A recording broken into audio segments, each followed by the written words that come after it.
வணக்கம் தோழர்களே. அடுத்த பதிவில் உங்களை சந்திக்கிறதுல மிக்க மகிழ்ச்சி.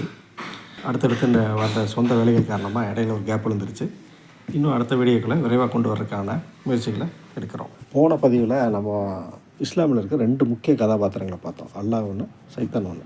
இவங்க 2 பேர்த்த பற்றி பேசுகிறதுக்கு நிறைய இருக்குது நமக்கு. ஆனால் டைமை கருத்தில் வச்சு நம்ம அதை சுருக்கமாக முடிச்சிருந்தோம். அதை பற்றி மறுபடியும் கண்டினியூ பண்ணுவோம். ஆனால் அதுக்கு முன்னாடி இஸ்லாமை உருவாக்குனது யார் அப்படிங்கிற ஒரு கேள்வி வருது. அதுக்கப்புறம் தானே அந்த கதாபாத்திரங்கள். அதனால் இஸ்லாமை உருவாக்குனது யாருங்கிறத நம்ம இந்த பதிவில் நம்ம விவாதிக்க போகிறோம். இதே கேள்வியை நீங்கள் ஒரு மொமின்கிட்டையோ அல்லது ஒரு முல்லாக்கிட்டையோ நீங்கள் கேட்குறீங்க அப்படின்னா அவங்க வேறு சில காரணங்களை சொல்லுவாங்க. நம்ம அந்த காரணங்கள்லேருந்தே ஆரம்பிப்போம். முல்லாக்கள் பொதுவாக இதுக்கு கொடுக்குற விளக்கம் என்னென்னு கேட்டிங்கன்னா, அன்னைக்கு இருந்த அரேபியா ஜாஹிலியா காலம் அப்படிம்பாங்க. அதாவது இருண்ட காலம், அறியாமை காலம் அப்படிம்பாங்க. அறியாமை காலத்தில் என்னென்ன இருந்தது அப்படின்னு பார்த்தோம்னா அதுக்கு ஒரு பெரிய கதை சொல்லுவாங்க. அந்த கதை என்னன்னு முதல்ல பார்த்துருவோம். வணக்கம் தஜ்ஜால். எனக்கு நீண்ட நாளாகவே ஒரு சந்தேகம். ஜாகிலியா காலம்னா ஜாகிலியா காலத்து மக்கள்னா முகமது இஸ்லாமியர்கள்னு சொல்கிறது எந்த காலத்தை சேர்ந்த, எந்த காலத்தை சொல்கிறாங்க, எந்த சமூகத்தை சொல்கிறாங்க? அப்படி இருக்கும்போது யாரை ஜாகிலியா காலத்து மக்கள்னா யாருடைய காலத்தை ஜாகிலியா காலம்னு சொல்கிறாரு?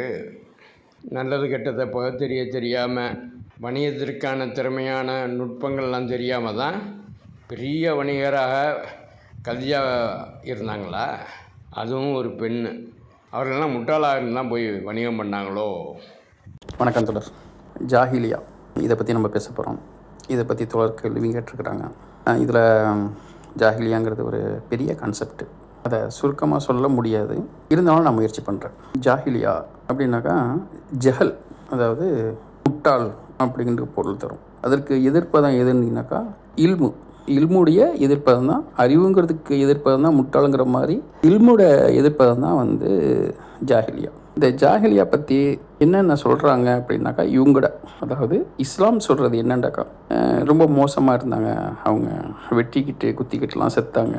எக்கச்சக்கமான போர்கள் இருந்துச்சு. பெண்களையெல்லாம் பெண் குழந்தைகளை கொலை பண்ணாங்க. திருமணத்துக்கு ஒரு கட்டற்ற பால் உறவை வச்சுக்கிட்டாங்க. பலவிதமான திருமண முறைகளை வச்சுருந்தாங்க. கண்டதையெல்லாம் வணங்கினாங்க. சிலைகளையெல்லாம் வெவ்வேறு வடிவத்தில் வெவ்வேறு விதமாக வணங்கினாங்க. இப்படிங்கிறது இப்னு ஹிஷாம், அந்த ரஹீக் போன்ற நூல்கள் எல்லாம் சொல்லப்பட்டிருக்குது. சரி, ஜஹல்னாக்கா முட்டாள்தனம். அப்போ இல்முங்கிறது அறிவுடையது அப்படின்னாக்கா, முகம்மது நிறைய கற்றும் பெற்றும் இருக்கிறாரா? அவர் ஒரு வணிகராக இருக்கிறாரு. அவருக்கு நிறையா கல்வி அறிவுலாம் இருந்திருக்குதா? அவருக்கு எழுத தெரியுமா, படிக்க தெரியுமா? அவர் பன்மொழி புலவராக இருந்தாரா? அல்லது அவர் இலக்கியங்கள்லாம் நிறையா கரைச்சி குடிச்சிருந்தாரா? அப்படின்ட்டு பார்த்தாக்கா அவர் 40 வயது வரைக்கும் அப்படிலாம் எதுவுமே இல்லை. அவருடைய தொடர்பே எப்போ வருதுண்டாக்கா, அந்த ஒரு மலையில் போயிட்டுக்கிட்டு சஹாபான்னு கூப்பிட்டு அந்த வஹியை சொல்கிற இதுலேருந்து தான் அந்த ஸ்டார்ட் ஆகுது. பொதுமக்களுக்கும் இவருக்குமான தொடர்பு. அதுக்கு முன்னாடி வரைக்கும் பெருசாக கிடையாது. சும்மா எல்லாரும் அல்லாமீன்னு சொன்னாங்க, அவர் நம்பிக்கையுரியவர்னு சொன்னாங்க, அவர் நல்ல மனுஷராக இருந்தார் அப்படின்னு தான் அந்த மக்கள் கொடுக்குற தீர்ப்பு. முகம்மதை 40 வயதுக்கு முன்னாடி வரைக்கும் முகம்மது ஒரு நல்ல மனிதராக இருந்தார். அதுக்கப்புறம் அவர் சரியில்லாமல் போயிட்டார் அப்படிங்கிறதான். இது இயல்பாகவே இந்த மாதிரி சம்பவங்கள் நிறையா நடந்திருக்குது. சராசரி வாழ்க்கையில் ஒரு மனிதன் ஆரம்பத்தில் ஓரளவுக்கு நல்லவனாக இருப்பான், பின்னாடி மாறி போயிடுவான். சில பேர் முன்னாடி கெட்டவனாக இருப்பான், பின்னாடி நல்லவனாக மாறுவான். இது ரெண்டுமே நடந்துக்கிட்டு இருக்குது. இப்போ எப்படி பார்ப்போமே, அபுஜஹில், அபுஹலப் இவங்கெல்லாம் பார்த்திங்கனாக்கா முன்னாடி நல்லவங்க. அவங்கள யாரும் குறை சொன்னதே கிடையாது. முகம்மது கூட குறை சொன்னது கிடையாது. தன்னுடைய நபித்துவத்துக்கு முன்னாடி குறை சொன்னது கிடையாது.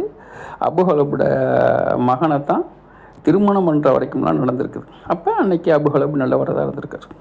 எப்போ முகம்மது நபி ஆனாரோ அதோட அபுஹலப் நாசமாகணும் அப்படின்ட்டாங்க. அதே மாதிரி முகம்மது அந்த மக்கள் நபியாகிறதுக்கு முன்னாடி நல்லவங்கிறாங்க. நபியானதுக்கு அப்புறம் அவர் ஒரு சூனியக்காரர், பைத்தியம் அப்படின்லாம் சொல்கிறாங்க. அப்போ ஒரு மனிதன்ற வாழ்க்கையில் இப்படியும் அப்படியும் நடக்கிறது ஒரு யதார்த்தமாக இன்றைக்கும் நடக்கிற ஒரு சூழலாகவே இருக்குது. முகமது வாழ்ந்த காலத்துக்கு முன்னாடியே பழைய ஐரோப்பிய நாடுகளில் கிரேக்கம், ரோமானியா, பல்கேரியா, பிரஷ்யா, ஜெர்மன் எல்லா நாட்டுகளையும் தங்கம், வெள்ளி, இரும்பு எல்லாம் கண்டுபிடிச்சி சுரங்கங்களை வெட்டி அதை உருக்க தேவையான நிலக்கரி மற்ற அமைப்புகளெல்லாம் கண்டுபிடிச்சி பயன்படுத்த தொடங்கிட்டாங்க. நிறைய எந்திரங்கள் வந்துருச்சு, அறிவியல் வளர்ச்சி வந்துருச்சு, கல்வி வளர்ச்சி வந்துருச்சு, பண்பாட்டு ரீதியாக மக்களுடைய பழக்க வழக்கங்கள் நிறைய முன்னேறிடுச்சு. நூல் நூற்று, துணி நெஞ்சு பயன்படுத்த தொடங்கிட்டாங்க. நாணயங்கள் கண்டுபிடித்து பயன்படுத்த தொடங்கிட்டாங்க. கூரைப்பாய் வச்சு காற்றை கட்டுப்படுத்த கற்றுக்கிட்டு பெரிய பெரிய படகுகள் செஞ்சு கடல் கடந்து பயணம் பண்ண ஆரம்பிச்சிட்டாங்க. இன்னும் ரஷ்யாவிலையும் கூட இதெல்லாம் கண்டுபிடிச்சி பயன்படுத்த தொடங்கிட்டாங்க. ஆனால் முகமது வாழ்ந்த காலத்தில் குறைஷிகளோ அந்த பகுதியில் இருந்த பழங்குடிங்களோ ஐரோப்பிய நாடுகளிலேருந்து வாங்கி தான் பயன்படுத்தினாங்க. இன்றைக்கும் கூட ஐரோப்பிய அமெரிக்க தொழில்நுட்பம் தான் அரபு நாடுகளுக்கு. உலகத்தில் எல்லா இடத்துலையும் இன்றைக்கும் இஸ்லாமியர்கள் கல்வி, அறிவியல், ஆய்வுகளில் பின்தங்கி தான் இருக்காங்க. இருக்கும் அறிவு கூட காவிரிகிட்ட கடன் வாங்கினது. குறைஷிகள் கூட வாய்ப்பு, வசதி, அறிவுகள் இல்லைனாலும் தூர தேசங்களுக்கு பயணம் போய் வணிகம் செய்ய முகமதும் ஒரு நல்ல வணிகராக தான் இருந்திருக்காருன்னு அதீதுகள் சொல்லுது. வணிகராக இருந்தவர் பிழைப்புக்கு வழிப்பறி செய்ய ஆரம்பிச்சிட்டார். அதாவது பிற்போக்கான இனக்குழுக்களுடைய பழக்க வழக்கங்களை கடைபிடிக்க ஆரம்பிச்சிட்டார். அறியாமை காலம்னு எந்த காலத்தை சொல்கிறார்? வரலாறுகளில் யதார்த்தம் என்னண்டாக்கா, ஒரு அறியாமையிலேருந்து அறிவு பிறக்கும், அந்த அறிவு அடுத்த அறிவுக்கு கொண்டு போகும், அந்த அறிவு அடுத்த அறிவுக்கு கொண்டு போகும். இப்போ தோழர் கேட்குற மாதிரி சொல்கிற மாதிரியா உலகத்தில் பல நாடுகள் இருக்குது, அங்கேயெல்லாம் மேம்பட்டுருக்குது. அப்போ முகமதுர காலத்தில் என்ன மேம்பட்டுச்சு, அவருடைய 23 வருஷத்தில் என்ன புரட்சி நடந்துச்சு அப்படின்ட்டு ஒரு கேள்வி வருதில்ல. விவசாய புரட்சி ஏதாச்சும் பண்ணினீங்களா, இல்லை வணிகத்தில் அதுக்கு விட முன்னாடி ஒட்டகத்தில் போயிட்டு இருந்தீங்க, வேறு ஏதாச்சும் வாகனங்களை கண்டுபிடிச்சி எதையாவது பண்ணினீங்களா, இல்லை விலைவாசி யுக்திகளை எதாச்சும் மாற்றினீங்களா, இல்லை நோய்களுக்குண்டு ஒரு சிறந்த மருந்தையெல்லாம் கொண்டு வந்தீங்களா, இல்லை கல்வியை பெருசாக வளர்த்து விட்டு பெண்களுக்கும் ஆண்களுக்கும் கல்வியை கொடுத்தீங்களா அப்படின்ட்டா ஒன்றும் இல்லை. சொல்கிறது என்னண்டாக்கா, அது ஒன்றுச்சு அதை தடுத்துட்டாரு, விபச்சாரம் இருந்துச்சு அதை தடுத்துட்டாரு, வட்டி இருந்துச்சு அதை தடுத்துட்டாரு, திருட்டை நிப்பாட்டிட்டாரு. இப்படிங்கிற மாதிரி தான் இவங்க சொல்கிற ஜாஹிலியா காலத்து பிரச்சனை இருக்குது. உலகம் பூராமே இதையெல்லாம் அந்த காலகட்டத்தில் தடுக்கப்பட்டது தான். திருக்குறளில் கூட இந்த திருட்டு, மது, சூது இதெல்லாம் இங்கே கூட நன்னெறி கோட்பாட்டில் இதெல்லாம் இயல்பாக வந்திருக்கு. உலகம் முழுக்கவே வந்திருக்கு. இதுக்கு முன்னாடி கூட உள்ள இந்த வேத நூல்கள், அது இது மதம் சார்ந்த நூல்கள் பார்த்திங்கன்னா இதெல்லாம் சொல்லப்பட்டு தான் இருக்குது. அப்போ இதெல்லாம் ஒரு புதுசாக ஒரு இஸ்லாம் சொல்லிடுச்சு, இதுக்குண்டு ஒரு பெருசாக நபி வேணும், இதுக்குண்டு ஒரு பெரிய கடவுள் வேணும், இதுக்குண்டு ஒரு பெரிய இறை புத்தகம் வேணும் அப்படின்லாம் தேவையில்லை. இது மனுஷனுக்குள்ளே ஏற்படுத்திக்கிற நடைமுறை உலகம் பூராவே இருந்திருக்குது. இருங்க விவசாய புரட்சின்னு சொன்னோன்னா ஒரு ஞாபகம் வருது. இப்போ ஈச்ச மரத்தை விவசாயம் செய்கிறவங்க இந்த ஒரு சீசன் வந்தவுடனே ஈச்சம் பாலைகளை ரெண்டும் ஒன்றோட ஒன்றா சேர்த்து கட்டி வைப்பாங்களாம். அதாவது மகரந்த செயற்கை ஆகணுன்னு. இது தேவையில்லை, அப்படி நீங்கள் செய்யாட்டாலும் அது அல்லாஹ் நினச்சிட்டா அது காய்ச்சிரும், அல்லாஹ் நினச்சா தான் காய்க்கும் அப்படின்னு முகமது சொன்னோன்னா ஒரு வருஷம் அந்த பாலைகளை சேர்த்து கட்டலையாம். அந்த வருஷம் விளையாமல் பஞ்சமாக போச்சான். போய் முகமதுகிட்ட எல்லோரும் சொல்கிறாங்க, ஆனால் இல்லை நான் எதை சொன்னாலும் ஏற்றுக்கணுன்னு அவசியம் இல்லைன்னு பல்ட்டி அடிச்சிடுறாரு. இப்போது அந்த ஜாகிலியா காலத்தில் வாழ்ந்த அந்த பாகன் அரேபியர்களுக்கு எதுவுமே தெரியாது. இவங்க சொன்னாங்க விளக்கங்கள் படி, அதாவது அவங்களுக்கு கல்வி அறிவு கிடையாது, நாகரிகம் கிடையாது, திருமண வாழ்க்கை சரியில்லை, அவர் பொருளாதாரத்தில் கொடுக்கல் வாங்கல் சரியில்லை, எதுவுமே சரியில்லை இவங்க. அப்படி இருக்கும்போது அந்த சமூகத்தில் வாழ்ந்த கதீஜா மட்டும் எப்படி அறிவான பொண்ணாக இருந்தாங்க? அது மட்டும் இல்லை, அந்த கதீஜா அம்மையார் வாழ்ந்த சமுதாயத்தில் அறியாமை இருந்ததுன்னு இவங்க தான் சொல்கிறாங்க. ஆனால் அவங்க சுதந்திரமாக ஒரு பெரிய ஒரு வியாபாரத்தை நிர்வகிச்சிட்டு இருந்திருக்கிறாங்க. அவங்க பெரிய செல்வ சீமாட்டியாக இருந்தாங்க. அதுவும் இல்லாமல் அவங்க திருமண வாழ்க்கை எடுத்துக்கிட்டோம்னா முதல் கணவர் இருக்கிறாரு, இறந்து போகிறாங்க.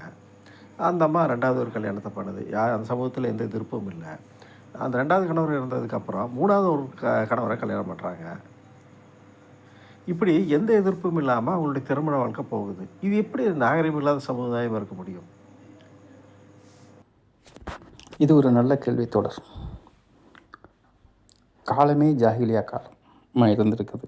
அப்போ பெண் மட்டும் எப்படி அந்த அளவுக்கு அறிவுள்ள பெண்ணாக இருந்தாங்கங்கிறது ஒரு முக்கியமான கேள்வி. கதீஜாவை பொறுத்த வரைக்கும் அறிவு சார்ந்த பெண் மட்டுமல்ல, கதீஜாவிட்டத்தான் இஸ்லாம் இல்லாத காலத்தில் எல்லா புரட்சியுமே நடந்திருக்குது. இதுதான் முக்கியம். இஸ்லாம் இல்லாத காலத்தில் எதை ஜாஹிலியா காலம் என்று சொல்கிறாங்களோ அந்த காலத்தில் கதீஜா செய்த புரட்சிகள் என்ன? அவர்கள் ஒரு பெரிய வணிகராக இருந்துக்கிறாங்க. அவங்களுடைய சொத்து மதிப்பு பெரும்பாலும் கிடைக்கல.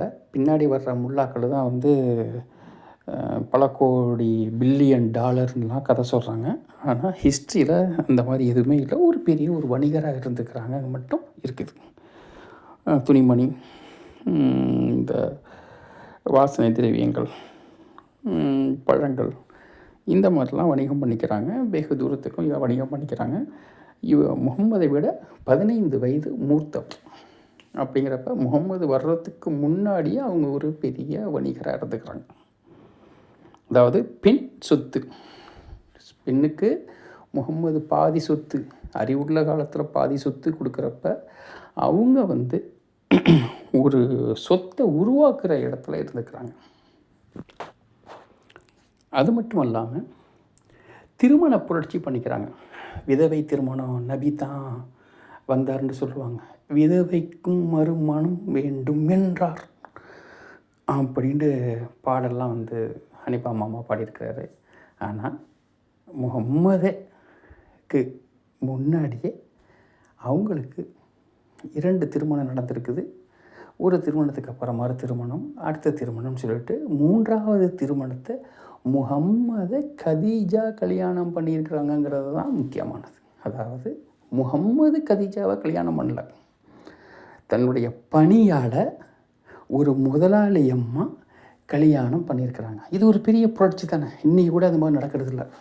வேலைக்காரனையாக போய் காதலிச்சிட்ட, வேலைக்காரனையாக போய் கல்யாணம் பண்ணிக்கிட்டாண்டி இன்றைக்கி நாகரீக உலகத்தில் கூட பெரிய சிக்கல்களும் சவால்களும் இருக்குது ஒரு திருமணத்துக்கு. ஆனால் இதை அன்றைய காலத்திலேயே அவங்க முறியடிச்சிருக்கிறாங்க. அதாவது திருமணம் பண்ணிக்கிறாங்க, விதவையாக இருந்தும் திருமணம் பண்ணிக்கிறாங்க, மறு திருமணம் பண்ணியிருக்கிறாங்க. பொருளாதாரத்தில் மிகப்பெரிய வளர்ச்சி அடைஞ்சிக்கிறாங்க. அது மட்டும் இல்லாமல் முகம்மதை நபியாக்குனது, அது ஒரு தவறாக இருந்தாலும் கூட அந்த இடத்துல கூட அவங்க தான் அந்த புரட்சியாக பண்ணிக்கிறாங்க. அந்த இடத்துல கதீஜா மட்டும் இல்லாவிட்டாக்கா முகம்மது நபியாக கிடைச்சிருக்க மாட்டார். அதனால் அந்த வேலையும் அவங்களே பார்த்துக்கிறாங்க.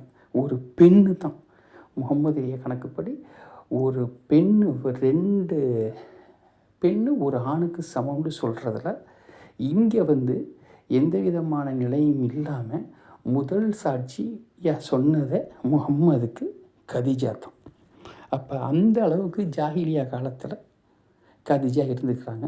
இப்போ இந்த ஒரு கதீஜா, பானை சொத்துக்கு ஒரு சோறு பதங்கிற மாதிரியாக ஒரு கதீஜாவே போதும். ஜாஹிலியா காலங்கிறது பின்னாடி உள்ளவங்க கட்டமைக்கப்பட்ட ஒரு பொய்யான கதை. சரிங்க தோழர், இப்போ இவங்க ஜாகிலியா காலம்னு சொல்கிறாங்க இல்லையா, ஏதோ ஒரு வரையறை இருக்கும் இல்லையா? இந்த வரையறைப்படி இது ஜாகிலியா காலம் அப்படின்னு சொல்கிறாங்க. அது என்னவாக இருக்கும் அந்த வரையறை? எதுன்னு நீங்கள் இவங்க வைக்கிற ஜாஹிலியா காலத்துக்கு என்ன அளவுகோல்ண்டாக்கா, முகம்மது சொன்ன கடவுளையும் முகம்மது சொல்வதையும் கேட்டுக்கிட்டாக்கா அவங்க அறிவுள்ளவர்கள், இல்மு சேர்ந்தவர்கள். இதை கேட்காதவங்க பூரா ஜாஹிலியாக்கள், அறிவு இல்லாதவர்கள், முட்டாள்கள், அசுத்தமானவர்கள், இறந்து போனவர்கள், செவிடர்கள், குருடர்கள் இப்படின்ட்டு எல்லாத்தையும் இஸ்லாம் அடுக்குது. அதுவாக சொல்லிக்குது. இந்த புத்தகத்தை ஏற்றுக்காதவன், இந்த வழியை இல்லாதவன், இவன் முட்டாள் அப்படிங்குது. நீங்கள் சொல்கிறத கேட்கும்போது இதை விட ஒரு பைத்தியக்காரத்தனை உலகத்தில் இருக்க முடியுமா? இவனுங்களாம் சொல்லிக்கிறது இவங்க அறிவாளியான்னு. இதே நினப்பில் தான் இவங்க இன்னும் வாழ்ந்துட்டுருக்குறாங்க. இது மட்டும் மிக சிறந்தது, அறிவு மிக்கது அப்படின்ட்டு தனக்குத்தானே சுயமன்பம் அடைகிறாங்க. மொத்தத்தில் முகமது சொன்னதை ஏற்றுக்கணும், ஒப்புக்கணும். அப்படி ஏற்றுக்கல அப்படின்னாக்கா அவர்கள் வந்து ஜாகிலியா காலத்து சிந்தனை உள்ளவர்கள், அறியாமை காலத்தில் இருக்கிறாங்க. அவர்கள் இஸ்லாமியர்களாக இருந்தாலும் அவர் சொன்னதை ஏற்றுக்கலைனாக்கா அவர்கள்லாம் அறியாமை காலத்தில் இருக்காங்க. அப்படித்தான் இப்போவும் சொல்லிக்கிட்டு இருக்காங்க. அறியாமை காலத்து மக்கள் செஞ்ச மாதிரி செய்கிற. அப்போ முகமது தொற்று நோய் இல்லைன்னு சொல்லியிருக்காரு.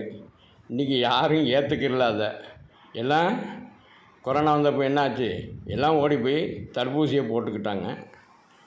முகமது தொற்று நோய் இல்லைன்னு சொன்னதை ஏற்றுக்காமல் போய் தடுப்பூசி போட்டவங்கெல்லாம் ஜாகிலியா காலத்து மக்களோ? வேடிக்கையாக இருக்குது இவர்களுடைய ஜாகிலியா காலம், ஜாகிலியா காலத்து மக்கள். எனக்கு நீண்ட நாளாகவே ஒரு சந்தேகம். கதிஜா வந்து பெரும் பணக்காரராக இருந்தாங்க அப்படின்னு சொல்கிறாங்க. அப்போ அவங்கள்ட்ட கதிஜாட்ட எவ்வளோ சொத்து இருந்தது?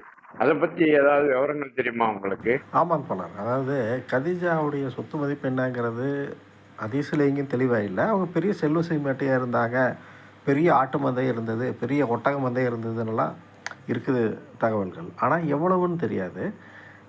ஃபாத்திமா அலி அவர்களின் வாழ்வில் நடந்த படிப்பினை சம்பவங்கள் சொல்லிட்டு ஒரு புக் ஒன்று நான் படித்தேன்.